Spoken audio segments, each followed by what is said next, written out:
الإمام يسألهم يقول لهم هل أحد منكم رآها في النهار؟ قيل له لا تكاد تظهر بالنهار، ما تطلع بالنهار، ولا تظهر إلا ليلة، ما تخرج إلا بالليل. قال أما إنها لم تزل تأوي العمران أبدا، يعني سابقا كان تأوي الأماكن المعمورة أنه تكون بين الناس إلى آخره.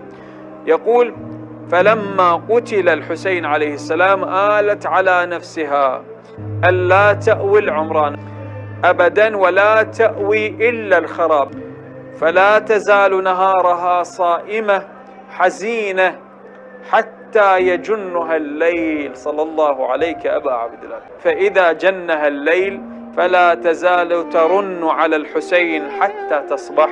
الرواية الأخرى يقول دخلت على الرضا فقال لي عليه السلام ترى هذا البوم ما يقول الناس؟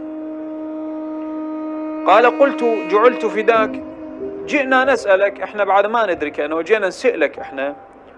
فقال عليه السلام هذه البومة كانت على عهد جدي رسول الله صلى الله عليه وآله وسلم، تأوي المنازل والقصور والدور، وكانت إذا أكل الناس الطعام تطير وتقع أمامهم، حالها حال الآن بعض الطيور، وتقع أمامهم فيرمى إليها بالطعام، يقدموا لها الطعام وتأكل وتسقى وترجع إلى مكانها.